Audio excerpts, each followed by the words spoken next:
Добар ден, драги ученици, добре дојдовте на нашата денешна училница. Јас сум Сања Трајковска, наставник по македонски јазик во Основното училиште Лазо Трповски од Скопје. На овој денешен час, денеска ќе учиме и ќе работиме за хронолошко и ретроспективно раскажување.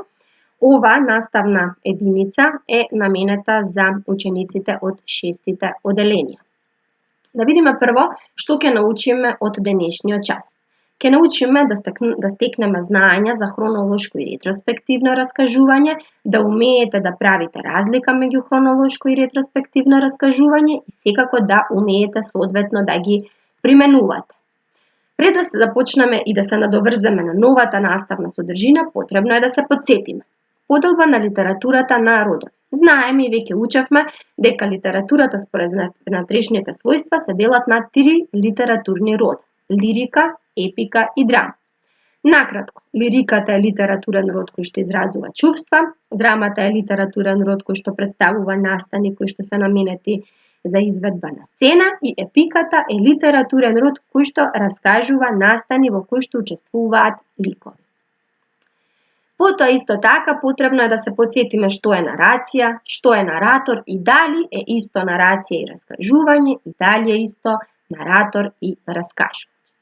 Па така, нарацијата е збор од латинско потекло што значи раскажување, изложување, прикажување.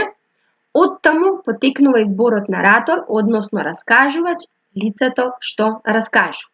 Просто кажано, нарацијата е раскажување на содржината на една епска творба, а раскажувачот е лицето што раскажува.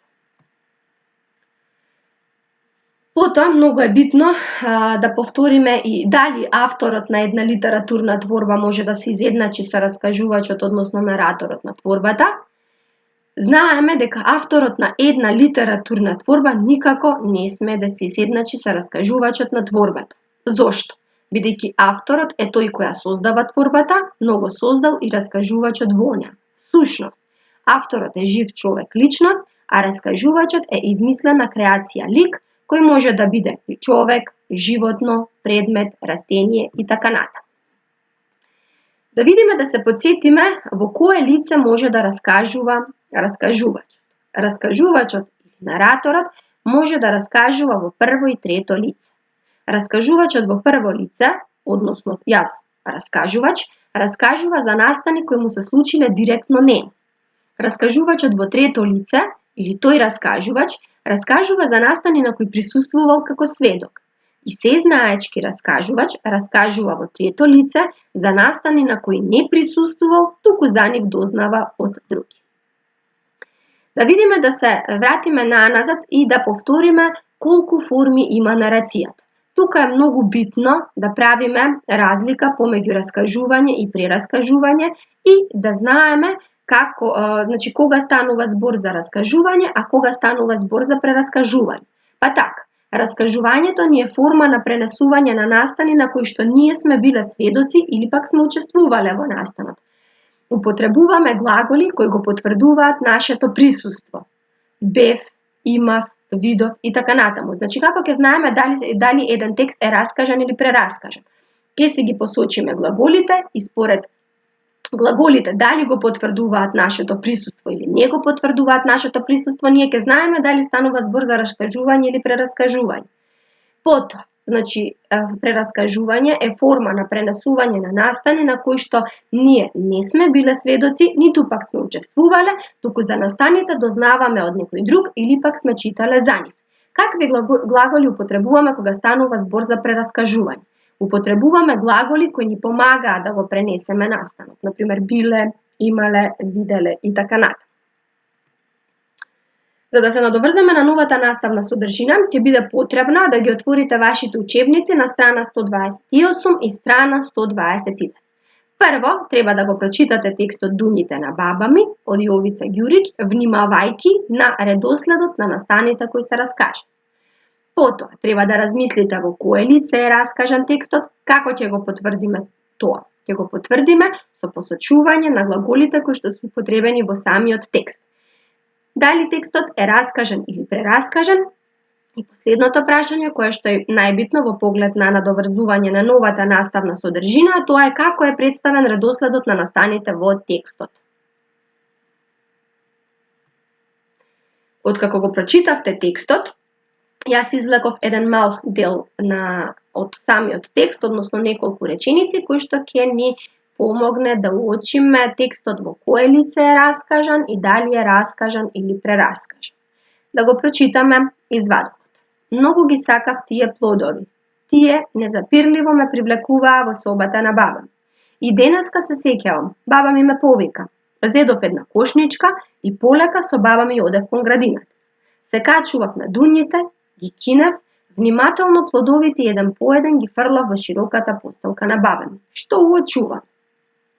Уочуваме дека текстот е раскажан во прво лице. Како го уочуваме тоа? Во овој краток извадок од текстот, јас потцртав глаголи и кратки заменски форми, односно ги обои во црвено, кои ни укажуваат дека текстот е раскажан во прво лице. Например, ги сакав, ни укажува дека станува збор за прво лице еднина. Пример, јас ги сакав. Ме привлекува, мене ме привлекува, се сеќавам, јас се сеќавам. Значи, глаголите и кратките заменски форми кои што ги имам подвлечено во овој мал извадок од текстот, ни посочуваат и укажуваат дека текстот е раскажан во прво лице, односно дека раскажувачот или нараторот раскажува во прво лице настани кои што му се случиле директно нему. Дојдовме до главниот дел, дојдовме до хронолошкото раскажување, првиот вид на раскажување. Пред да започнеме да видиме каков вид на раскажување, хронолошкото раскажување, прво да видиме терминот хронологија, што ни означува. Односно, според лексичкото значење на зборовите, зборот хронологија значи прикажување на настани по временски редослед. Потоа, додека го читавте текстот дуњите на баба ми, требаше да обрнете внимание на редоследот на настаните, односно како се раскажани настаните во текстот. Па така, како е представен редоследот на настаните во текстот.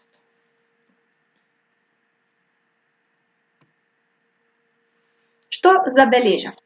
Забележавте дека настаните во текстот дуњите на баба ми се раскажани онака како што се случиле, значи според редослед како што се случувале. На тој начин доаѓаме до заклучок што представува хронолошко раскажување. Да видиме што означува. Заклучок. Раскажувањето на настани според редоследот како што се случувале представува хронолошко раскажување. Откако завршивме со објаснување за првиот вид на раскажување, односно хронолошко раскажување, сега ќе биде потребно на 129 страна во вашите учебници да го прочитате извадокот прво пеење од Трајан Петревски и да направите споредба на редоследот на настаните од овој и од претходниот текст дуњите на баба.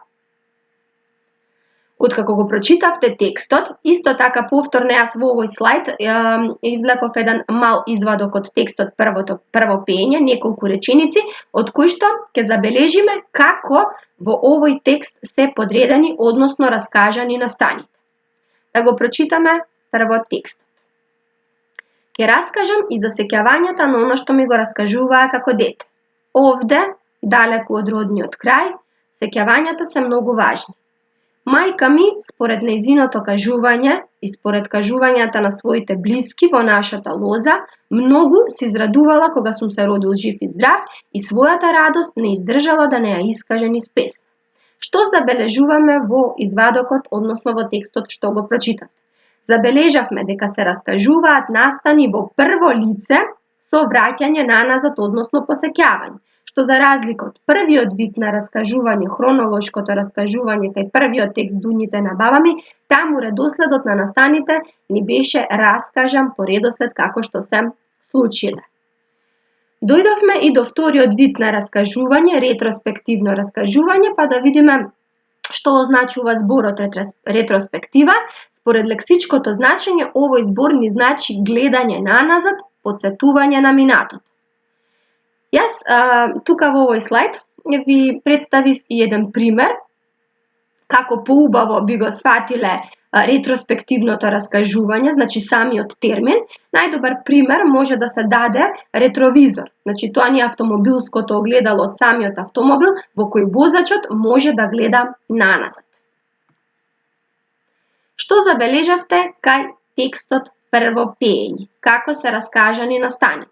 Согледавте дека во текстот раскажувачот ги раскажува настаните според сеќавањата, со враќање наназад.